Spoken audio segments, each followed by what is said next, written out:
Salut tout le monde. Bon allez, premier verdict de mon roulage avec du Flight Attendant. Au départ, ça réagissait un peu bizarrement, ça ne fermait pas forcément au moment qui pour moi serait le plus adapté. Et puis au fur et à mesure du roulage, en fait, l'espèce d'intelligence artificielle du coup a réussi à calculer le bon moment pour fermer et ouvrir les suspensions.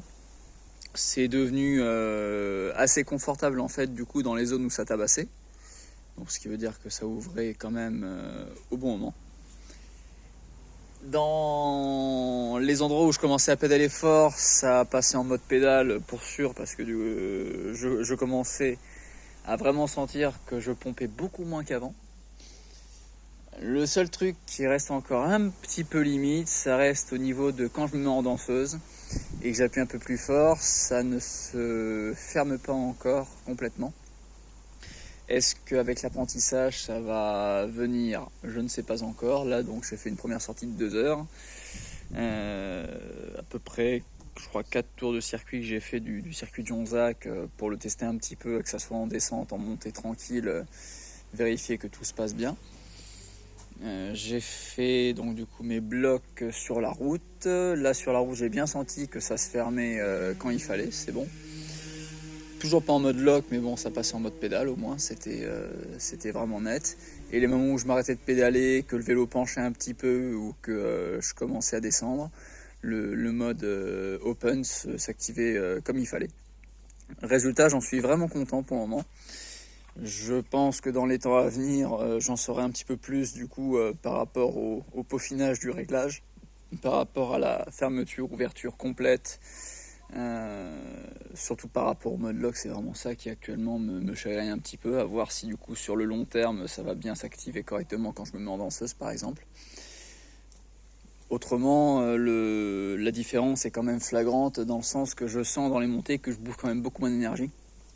Mais en fait j'avais ce gros défaut que c'était toujours full open. Pourquoi? Parce que quand j'arrivais sur une montée, j'y pensais jamais en fait à fermer. Et quand je pensais à fermer, ou même à mettre en mode open, en fait je pensais jamais à l'enlever. Donc arriver dans la descente, ça tabassait comme pas possible. Et puis bon, c'est jamais trop bon pour les suspensions de laisser un truc open quand il y a des chocs. Enfin de laisser un truc je veux dire en pédale ou en mode fermé quand il y a des chocs. Voilà, mon premier petit verdict, franchement pour le moment j'en suis content. Je vais voir dans les temps à venir ce que ça donne, mais je regrette vraiment pas mon achat pour le moment. À voir sur la prochaine fois que je vais rouler quelque chose de plus technique, et là où il y aura beaucoup de dénivelé, voir ce que ça donnera. Pour sûr, de toute façon je vais pomper beaucoup moins, ça c'est certain, parce que comme l'avait fait remarquer Stéphane, voilà, j'ai une tendance à beaucoup pomper avec le vélo parce que je pense jamais à fermer les suspensions. Donc c'est clair et net que je perds énormément de watts là-dessus. Alors je serai pas champion du monde, je le sais bien.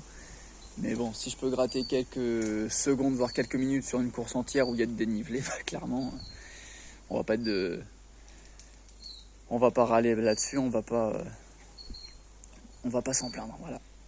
Allez, au plaisir. Et puis pour ceux qui ont des questions sur le système, surtout pour la partie paramétrage et compagnie, je peux vous donner quelques conseils. Hier ça a été une galère, j'ai passé une bonne heure déjà au départ à essayer de comprendre comment synchroniser le truc. Et finalement c'est le soir, une fois que les enfants se sont couchés, j'ai encore passé une bonne heure, voire une bonne heure et demie dessus pour arriver enfin à comprendre le fonctionnement.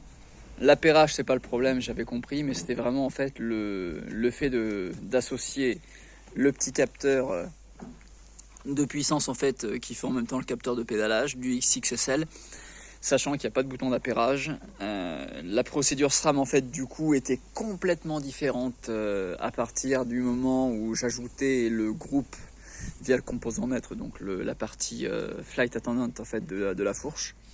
Ça devenait complètement différent. Et du coup j'ai cherché, et pour vous donner un indice en fait, pour ajouter le capteur de puissance et le capteur de pédalage, il faut aller chercher dans la partie Flight Attendant et ajouter un vélo à assistance électrique. Voilà, donc je sais pas si vous vous rendez compte du truc, mais ça correspond pas vraiment à ce qui est marqué dans la procédure. Si vous avez l'occasion de regarder un petit peu comment fonctionne la procédure d'ajout du capteur de pédalage officiel de SRAM, c'est pas du tout la même façon de faire. Voilà. Je vous laisse un petit peu deviner comment j'ai pu galérer à trouver ce petit paramètre. Sur ce, je vous souhaite à toutes et à tous une très bonne soirée ou très bonne journée en fonction de l'heure à laquelle vous regardez la vidéo. Et je vous dis à très bientôt. Salut!